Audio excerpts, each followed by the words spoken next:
Good afternoon. My name is Lauren Williams, Adult and Community Services Manager for the Columbia Public Library. Welcome to our first Zoom event that we're co-hosting with the League of Women Voters. They are pros at this. They've been doing some things over the summer, but we're so pleased to be working with them once again in this new online format.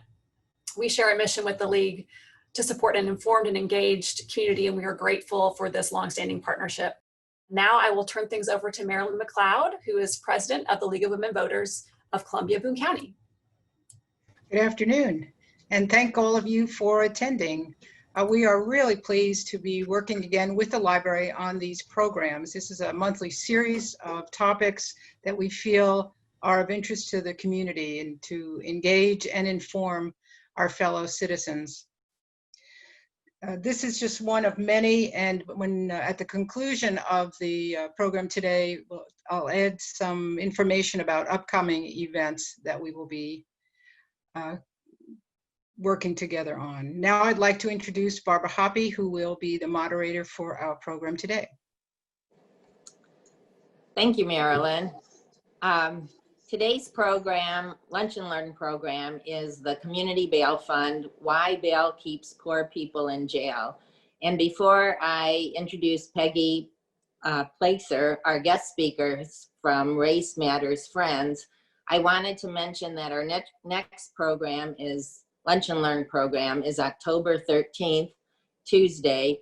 And Brianna Lennon, our Boone County clerk, will be speaking about the November election process.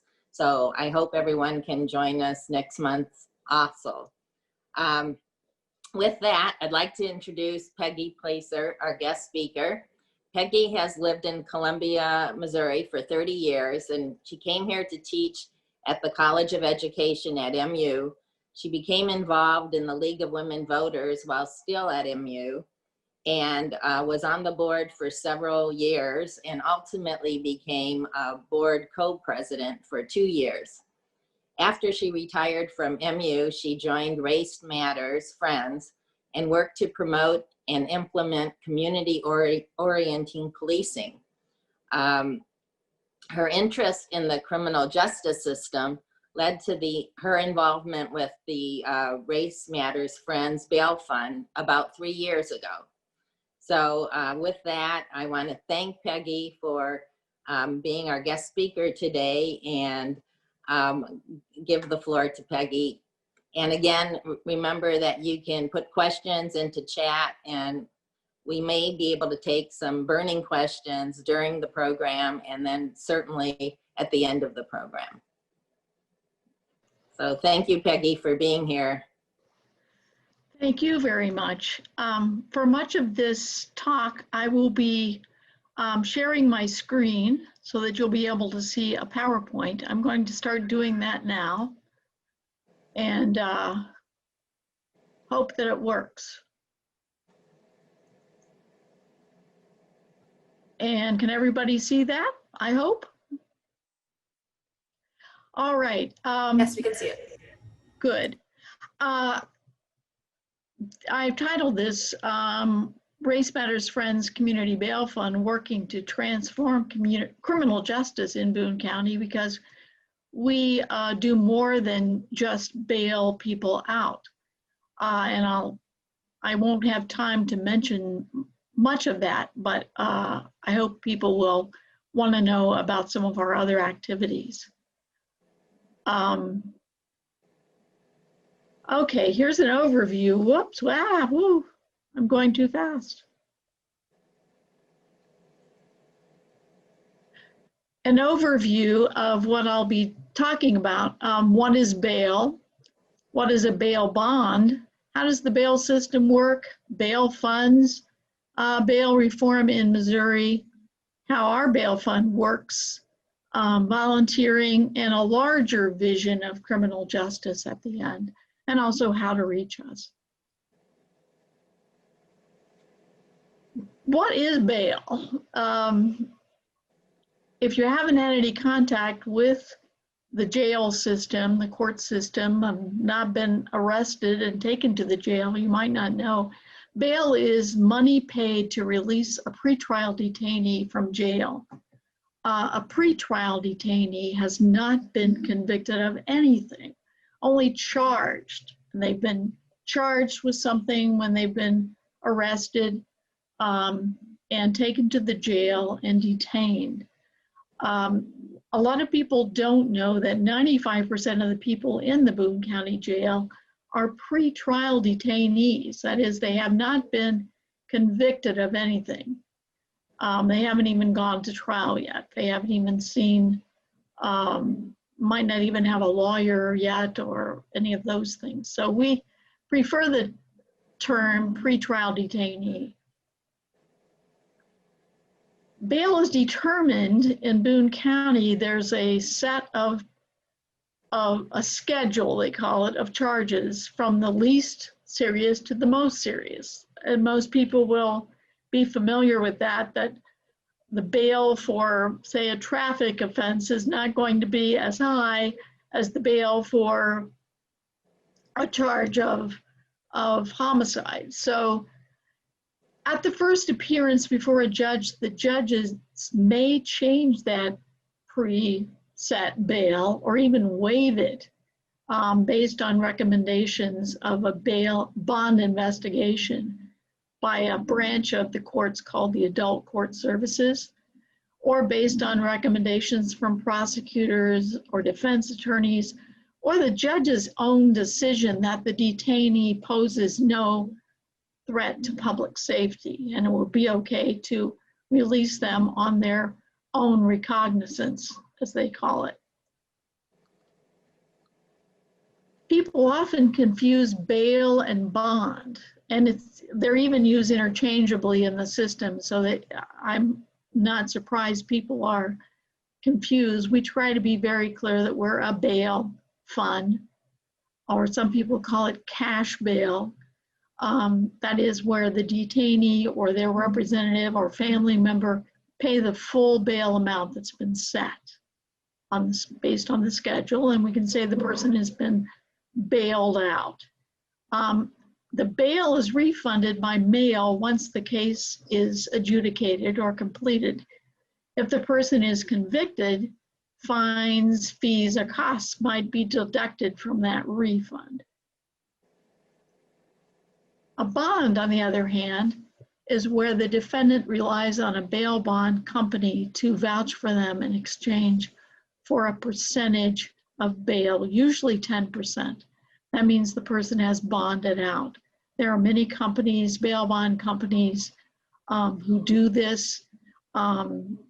People do not receive a refund of the fee paid to the bail bond company. But as I'll explain a little while, the bail bond company is taking on a risk that the person will or will not return to court or appear in court. So whether you're bailed out or you're bonded out, the court sets conditions for you to remain free of jail. And those things could be like not contacting an alleged victim, which makes sense, not being in a certain location that was involved in the charge, not using drugs, not carrying a firearm, etc. The violation of those conditions of freedom can lead to rearrest. So they're pretty serious. People are given those conditions when they're released. Forfeiture is something we have to deal with. With bail, which is what we pay, a person's failure to appear in court or violating those conditions that were set means that we lose our entire bail, or the defendant or whoever has paid the bail will lose that money. The defendant will be issued a warrant and put back in jail with a new bail for what they call failure to appear, or FTA. This is why the bail fund tries very hard to get the people we bail out to help them get to court, because we do not want to forfeit. I think the bail bond companies have the same concern, because failure to appear or violating those conditions means, and going back to jail means, the bonding agent will have to pay the entire bail. So if they've say, bailed somebody out for $500 on a $5,000 bail, they would owe the court the rest of that amount. That would be a forfeiture. And so we and they would have to go to court to a forfeiture hearing to make the case why or why not we should have to forfeit. People ask, what's wrong with cash bail? Shouldn't people who've been charged with doing things have to pay to get out or be detained in jail? We argue that it causes an unjust hardship for people who cannot afford to pay. They can't afford to pay a bail bond company. They can't afford to pay the total bail. So for obvious reasons, it's going to disproportionately affect poor people and disproportionately affects people of color. We have to always remember the accused have not been convicted of a crime. They are being punished, though, before trial through their detention. And you can imagine how that might feel. Also, being in jail is a stigma. People assume that people in jail are guilty. When the people in jail come to court, they haven't been coming in person recently with the pandemic, but they have in the past come to the courthouse for court, and they have to come in shackles and those striped jail outfits. Obviously, people viewing that, the public who are in the courtroom, see them as, well, they're criminals. You know, they have that stigma. People who can pay their bail or bond out, they spend little time in jail. They might not even be booked into the jail, and they're free to live their lives in the community until trial. So a lot of people might not even know they've ever been arrested and bailed out or bonded out. Bail fund projects like our project have sprung up all around the country in the past few years. The best known perhaps is the Bail Project. It's now operating in cities including St. Louis. They have lots of information on their website about bail and how it works and why they oppose bail. They are privately funded by a large endowment or donation of some kind. So they can pay very high amounts of bail. We were founded in 2018. We're part of a network of bail funds, often smaller bail funds, some large, and we're part of the National Bail Fund Network. They also have a lot of information on their website if you're interested in following up.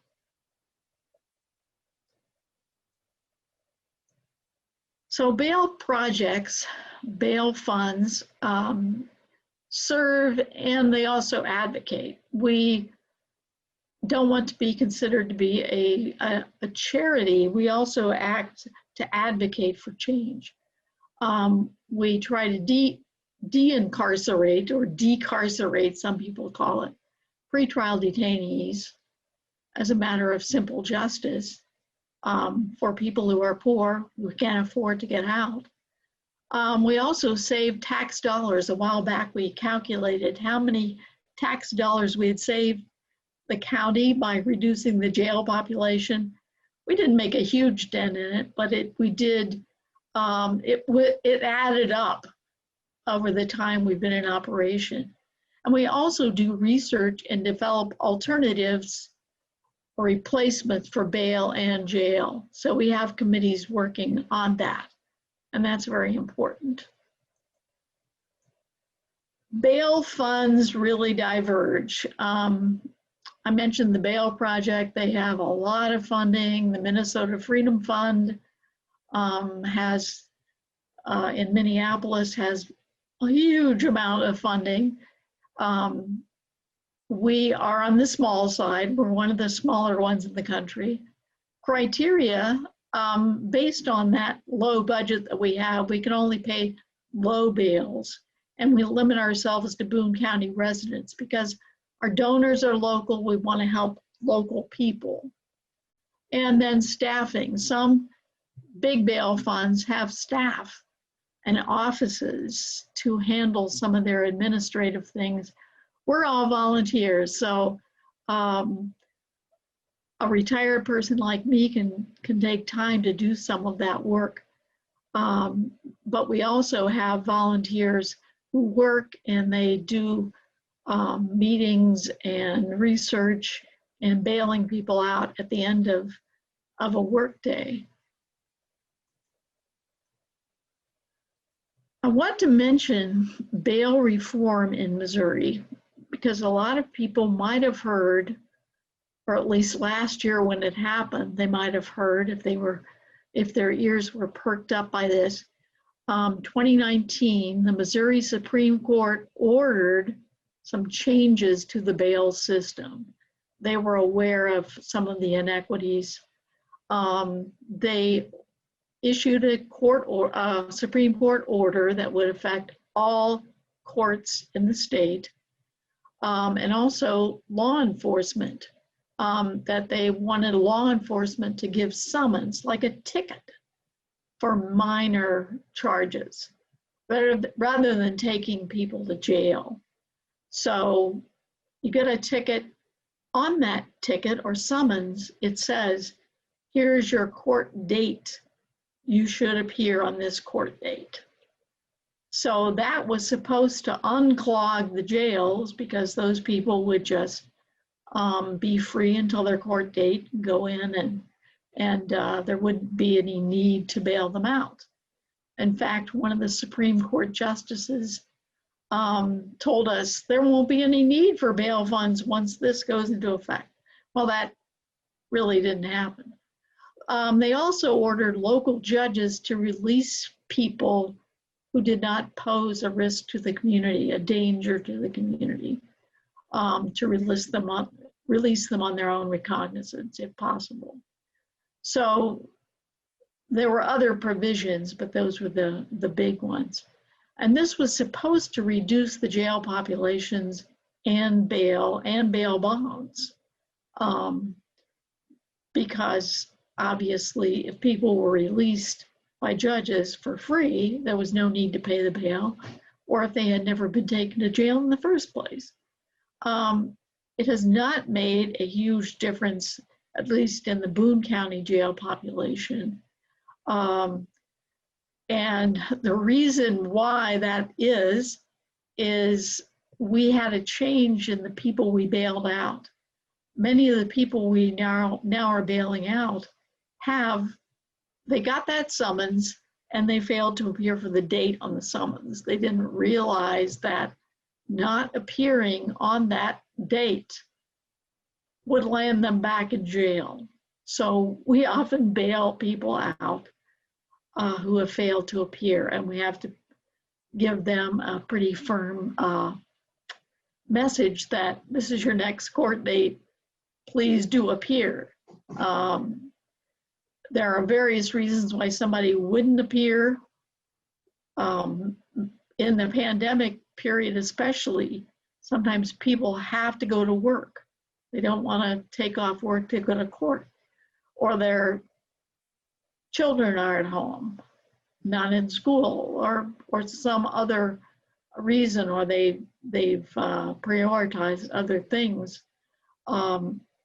And some people, especially some of our homeless clients, just forget to go. They don't have a strong sense, and we'll have a difficulty reaching them. They don't have a strong sense of, the process.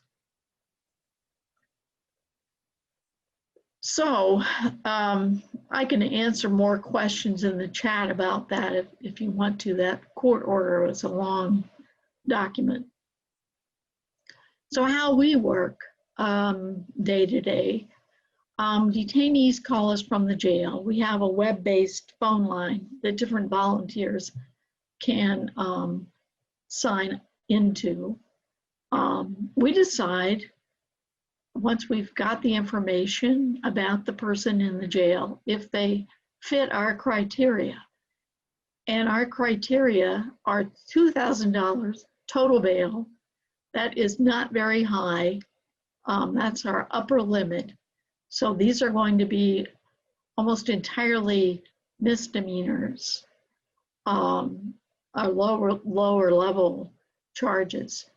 We also, as I mentioned before, just bail out Boone County residents with Boone County charges, because we do try to stay in contact with people and we try to help people get to court if we can. So we're working almost entirely out of the Boone County courthouse. Once in a while, we will have somebody who's in another court in Boone County, like Centralia or someplace like that.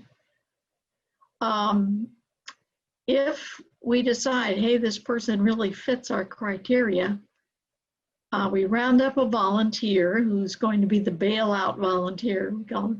They get the money and the forms that we need.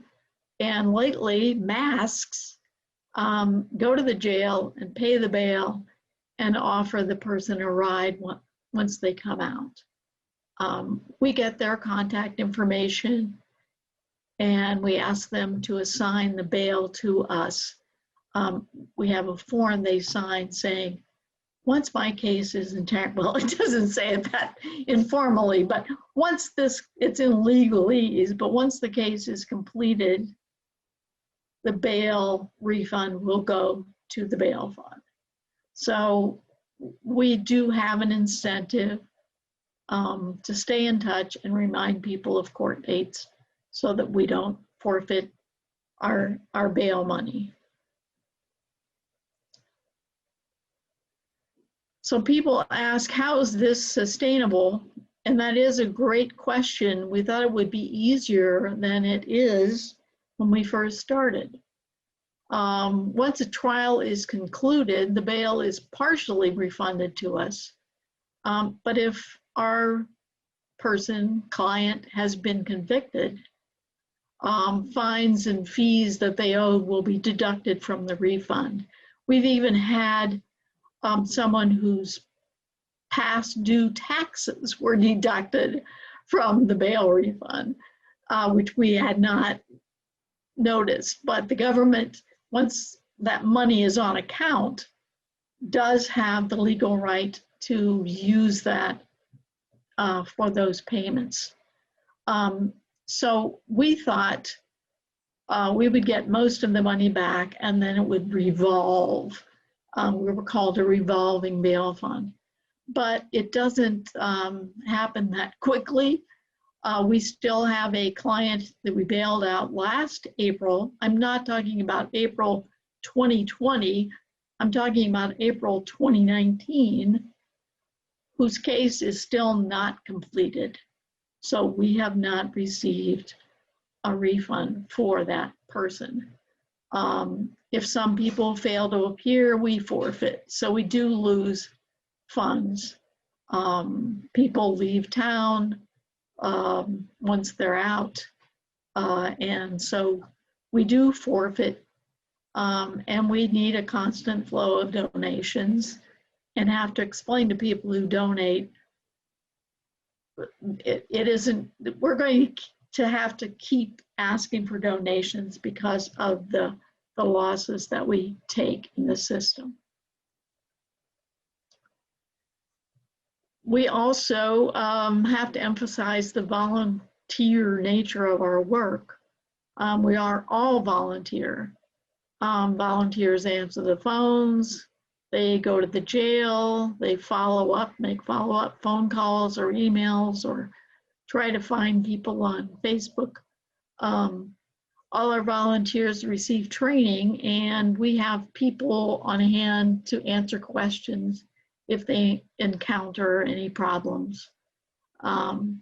We want people to be reliable, obviously, and also cross-culturally competent, because you can't be working with people, you work with people from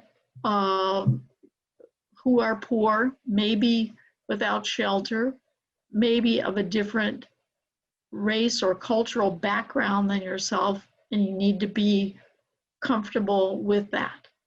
And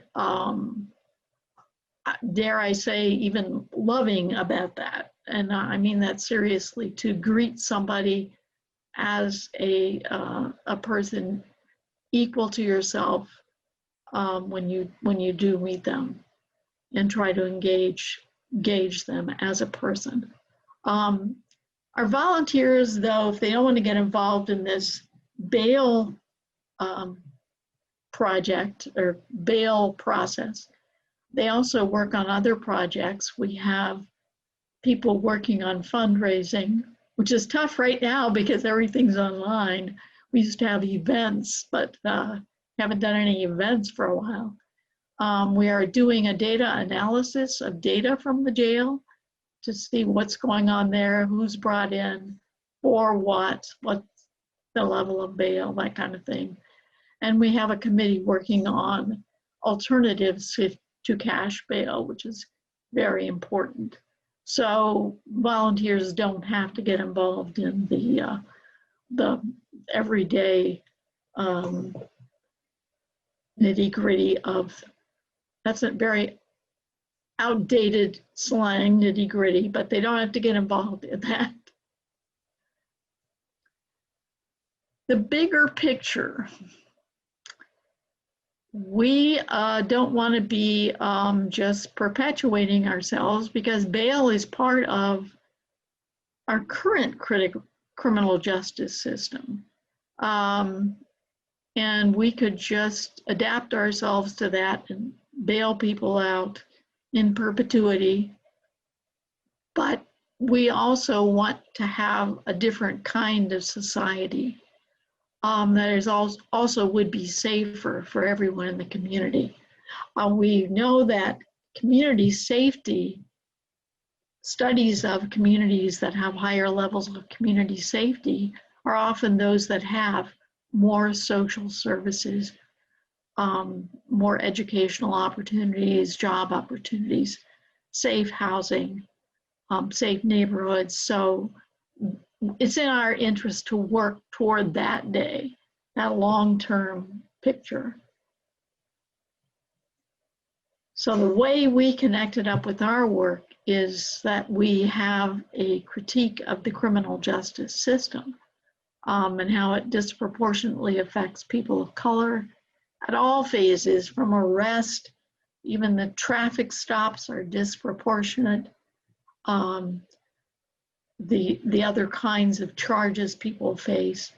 It makes poverty a crime, and also profits from the incarceration of poor people, because of many vendors, companies depend on jails, depend on a number of people being kept in jail, detained. So everything from the phone system to the internet to everything, all those vendors are dependent on the incarceration of poor people. It labels and stigmatizes people as criminals rather than allowing them to grow and change, which is the approach that many other countries use. Another thing we've noticed quite a lot is it treats addiction and mental illness as crimes. And many people in the Boone County Jail are in there for drug possession, drug paraphernalia, or behaviors related to mental illness. We've seen this just in this recent case of in Rochester, New York. Where that was tragically the man suffering from mental illness died in that case when the police were trying to apprehend him. But if he had been taken to jail, he would not have received the treatment that he needed. The jail just cannot do that. They have one social worker and one nurse, and that's for 225 people, and they cannot receive. So we need alternatives to that. The Columbia Police Department is looking into having a co-responder system where people with mental health expertise would go out on some of these calls where somebody is sort of melting down and suffering. It also exacerbates the cycles of violence that are disproportionately affecting people of color. And that's something that white Colombians need to realize. And another thing we notice is that being in jail separates and damages families.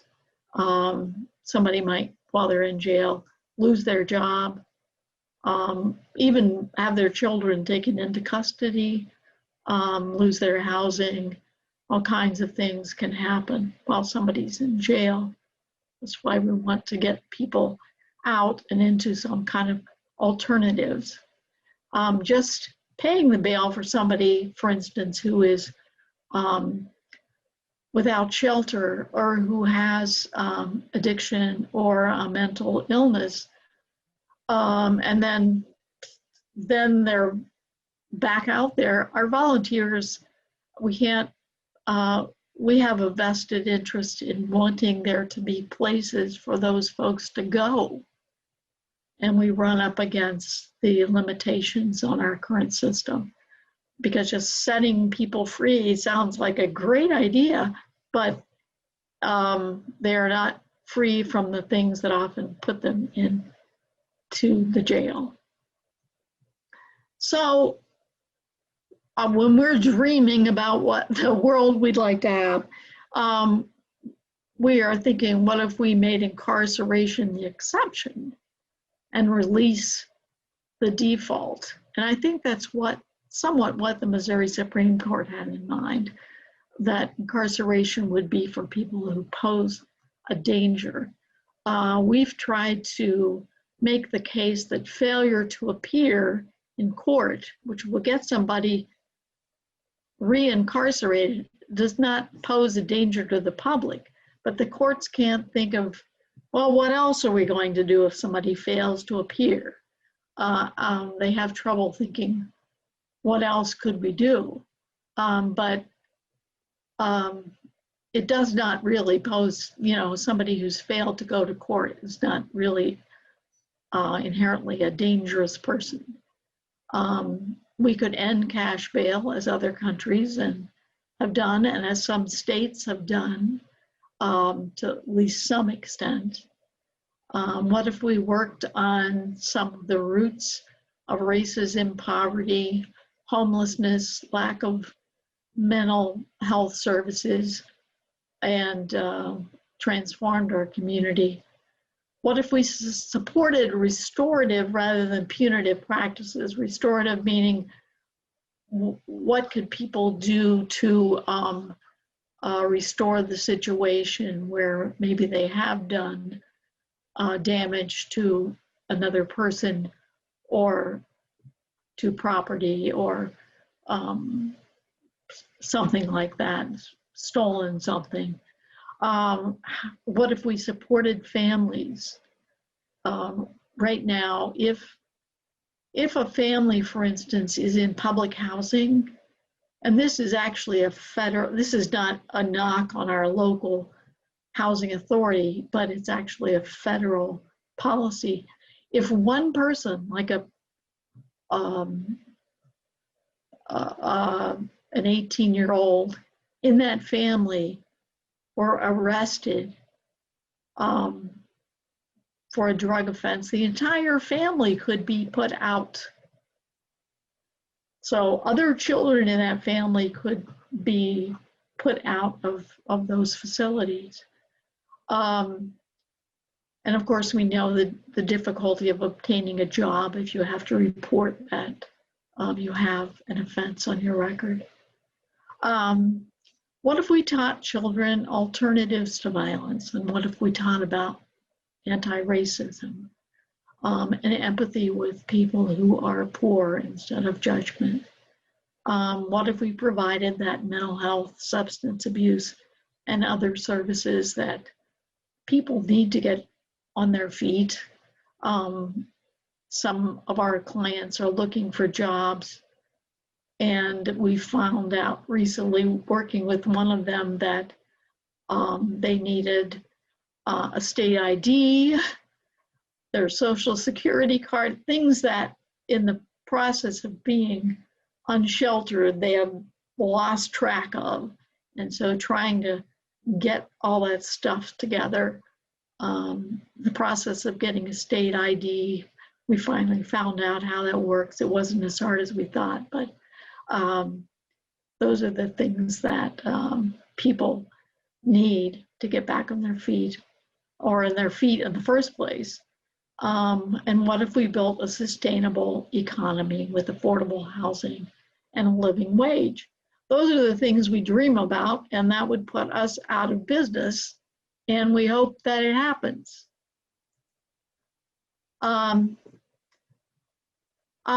almost getting to the end here, and then I'll address questions. Donations, I can't let this pass without making a plea. We do accept contributions by mail or online. We are a 501c3 not-for-profit, and the donations are tax deductible. And you can get a hold of us. I'll leave this up for a little bit. We have an email that you can send us a message if you need more info, or you want to volunteer, or just have a question. We're also on the Race Matters Friends website. There's a section for the bail fund, and that's just racemattersfriends.com. You can also like us on Facebook. We have a Facebook page, RMF Community Bail Fund, and you can actually send us a Facebook message on there for the same reasons if you want to volunteer or have a question. And then you can call us, although that number is also the number that people from the jail call. So your call will go in the mix, but we do it there. You can leave a voicemail, and we will address that. Our volunteers will see that as well, and try to get back to you. We don't have a way to have a separate phone line for other kinds of queries, so that's our main number at this point.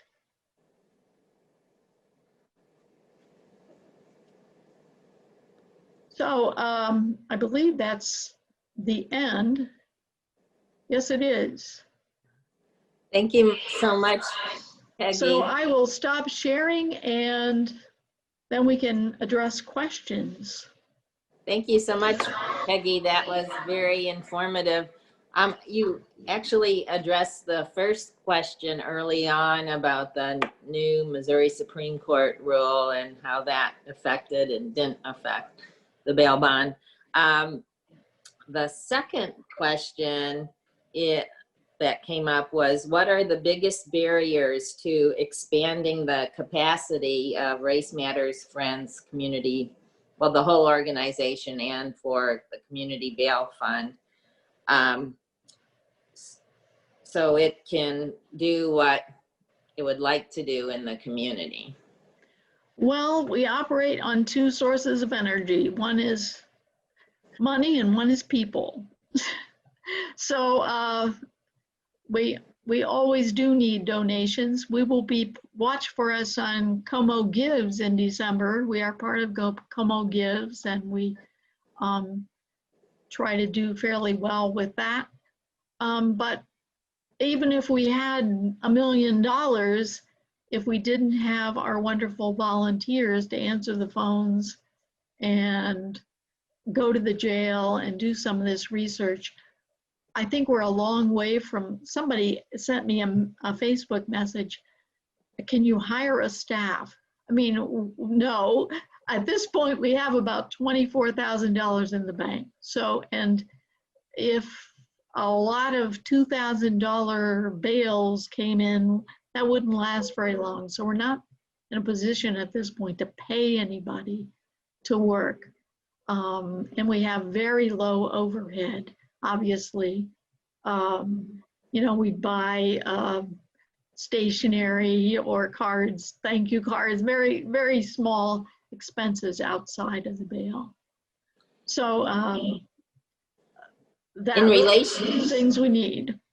in relation to donations, we have someone who would like to know the mailing address for sending in donations. And I should have put that on that last slide. I'm not sure why I didn't, because we do check the mailbox regularly, and I think Lauren put it in the chat. It's Post Office Box 7972. That's 7972, Columbia, Missouri 65205. And so if you don't like to do online PayPal and all that, we check our mailbox regularly, and that's where we also receive our bail refunds. So we're always anxious to check that mailbox and see what came in to replenish our funds. Great. So another question, has your group applied to the United Way for continued funding? No, we have not. And maybe we should look into what our chances would be in that case, because we're not, most of the groups that receive United Way funding are large enough to have staff, people who can write applications and those kinds of things. And we're kind of just going day to day. We would have to really make a leap to be in the queue for United Way with all the other social service agencies that depend on them. But maybe it's worth looking into. And maybe if there's someone out there who's, if there's someone out there who has experience in making those applications and can help move the community bail fund in that direction, they could contact you or Race Matters, Yes, help out. absolutely. And I also see a note that when you gave out the address for mailing in donations, that the zip code is actually 65203, and you might have said 65205. No, it's 65205. Okay. It's 65205 because okay. it's the main post office. They use that zip code for post office boxes. Okay. Yes. Okay. Thanks. So we've taken that one. I had a question. Then I'll go back to see if we have more chat questions. I know that Boone County, you were talking about mental illness and drug addiction. And I know that Boone County was one of the first counties under the leadership of Chris Carpenter to establish a mental health court. Yes. So how is that going, and how does that interact with the bail fund, or not interact with it? Well, it often depends on the person's attorney advocating for a referral there, that they need something different. But yes, Boone County and actually the Boone County Commission have made some strides toward at least envisioning alternatives for people who are released from either prison or jail, some kind of transition into mental health services or addiction services. So I think that maybe the pandemic has set us back some, but there are things in the works. And Janet Thompson convened a big meeting last fall on this, and I think that's going to revive once we get through this period. I have great hopes for the co-responder program too, if they can make referrals to places. Okay. looks like we have some more questions coming in. Oh, okay. Can you work in pairs to go bail someone out? Absolutely. And especially when people are first beginning, they don't go out there by themselves. Other people have gotten used to it and they're fine, but also we try to tell people to let us know if they do not feel comfortable in this period having somebody in their car, to see if we can possibly arrange some alternative to that or some other driver. But yes, I think pairs, and if we had people sign up together to be our partners of the day, that would be fantastic, because I always find that I forget something. I forget some procedure or something, and having another person there helps jog your memory. So, and just feel more comfortable. Thanks, great. Another question. Could you tell us about an outcome of one of your cases? Well, yes, we have had a lot of, actually, we haven't been specifically keeping data on this, but we still have contacts from people that we've bailed out who are still out and have not been re-arrested, and like to keep us informed of what's going on with them. Because our cases are so slow, a lot of people are still in the process.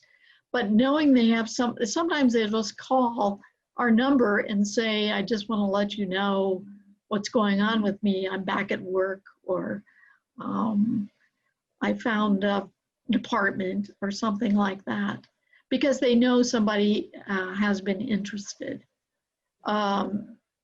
We have our, maybe we should start keeping track of everybody in that regard, because we often do lose track of somebody once their case is completed and we've received our refund. We will have our I don't want to call them defeats, but we will have people who get rearrested or convicted and sent to the Department of Corrections. We'll have those things too, but while people are out before trial, they have opportunities to do other things, and we hope that they do.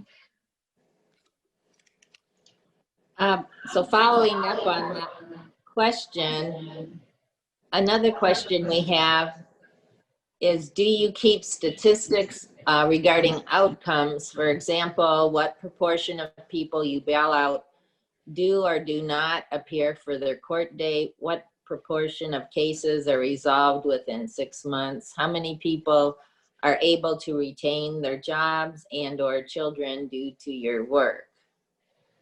Yeah, we have statistics on those first things, definitely. We track every case, and we know which ones we forfeited. That means that there was a failure to appear. So we have had our losses from that. So yes, we do. I couldn't give it to you off the top of my head. It's not a large number, but because I think people, once they know us, they feel a sort of commitment to get to court. But once in a while, somebody will, just kind of disappear, fall off our radar. We don't know how to reach them. So, but we do keep, yes, we keep records on everybody. Okay, another question. How do people without computers or phones go to court these days? Right now, that's a good question, because the court has been operating by Zoom if possible, if somebody can get on Zoom. But the court is also the courthouse is now reopened so that people, if they are masked, can go down there for their hearings. So, because for a long period during our shutdown, nothing was happening. You know, no Zoom cases, no in-person cases. A lot of cases were delayed, continued. And then once things started gearing back up, there was, if somebody's in the jail has capacity to do the video processes. But if somebody's been bailed or bonded out, and they say, well, your thing is going to be on Zoom, that can pose a lot. You don't want to be in the library doing your court case on a publicly viewable computer. It's not very private. So people are doing phones, trying to use their phones. It is very difficult. Okay, thank you. There's a comment or a suggestion. It says, I'd like to suggest you do some publicity on Paul Pepper and the David Lyle programs to recruit writers for grants and other volunteers. So yes, I have been on Paul Pepper, and that about a year ago, and so maybe we'll see if he can invite us again. David Lyle is on KFRU. So you might, that's always a good program. There's another comment that says over 95% of people released on surety bail bonds appear in court. Yes. So that's your experience too. Yes, yes, it is. We don't have the capacity that the bail bond companies have for locating people, and sometimes they're really good at tracking down people because they obviously don't want to forfeit, and neither do we.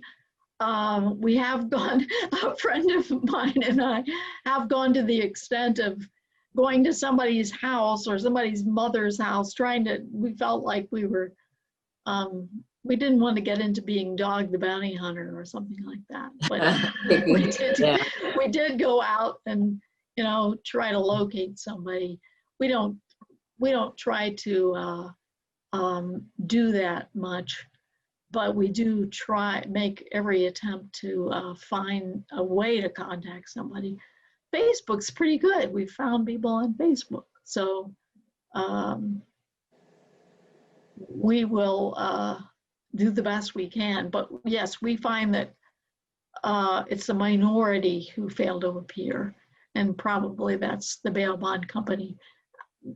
They don't want to lose money. So that's probably their experience too. And then we have another question that goes back to the Missouri Supreme Court ruling or order. It says, I don't really understand why the Missouri Supreme Court ruling has had so little impact. So do you have some insight, additional insight you want to share on that, if you have? Well, I only know locally what has happened. We did see if the order more judges releasing people on their own recognizance at their first appearance. That is, if these are cases we just observed when we were down there with one of our clients. So they would say, I'm going to let you out. Here are the conditions. You don't have to pay anything. I think that we might be seeing less of that, but we aren't keeping tabs on that since we haven't been going to court as much. But I think locally, our experience anyhow is the failure to appear on the summons. About,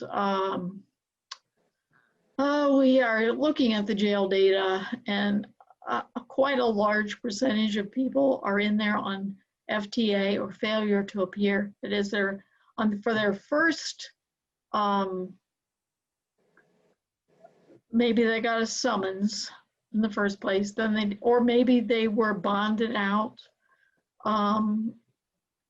you know, or a family member got them out and then they failed to appear.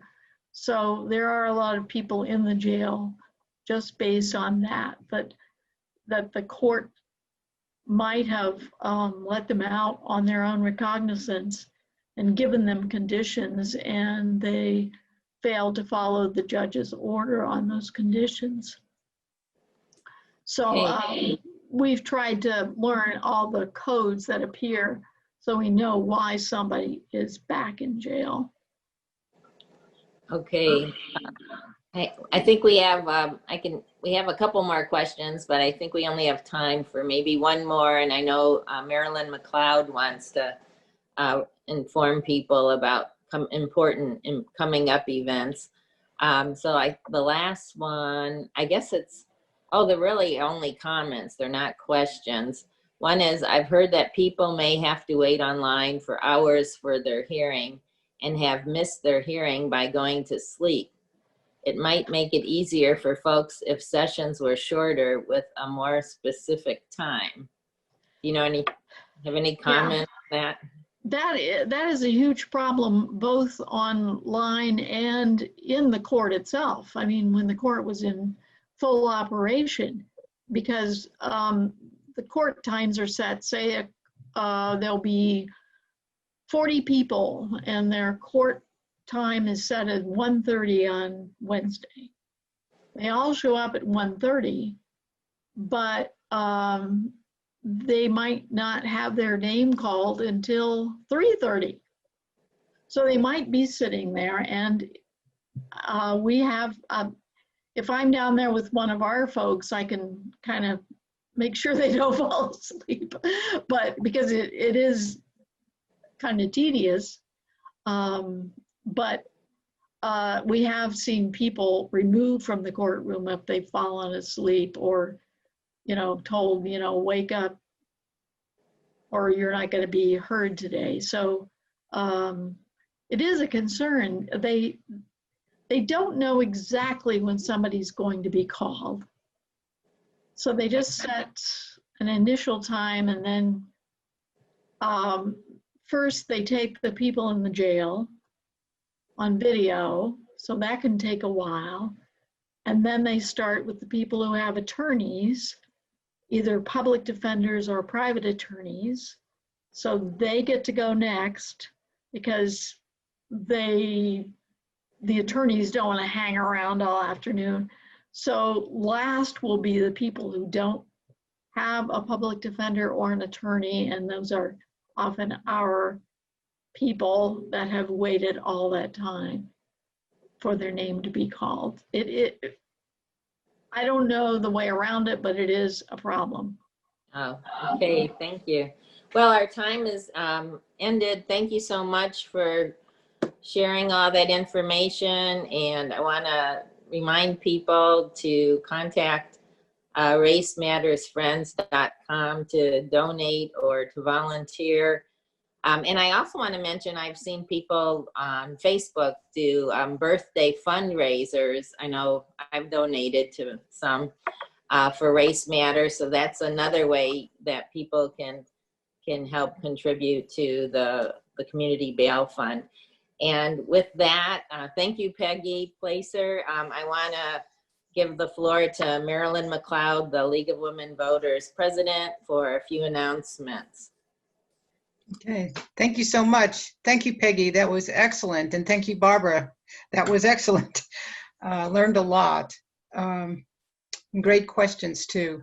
Coming up, we know there's an election in November, and the League of Women Voters and the library are partnering on a series of candidate and ballot issue forums. I won't give you all the dates here, but the library will be promoting that on their website, as will the League of Women Voters. They will all be on Zoom. So one of the benefits that ironically has happened by using Zoom is that these sessions are recorded. And therefore, if you don't get to hear them live, you can get to watch the video. So that is what we are really pleased to be able to do.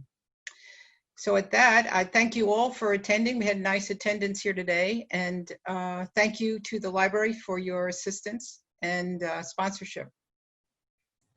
Everybody have a good day. Stay healthy.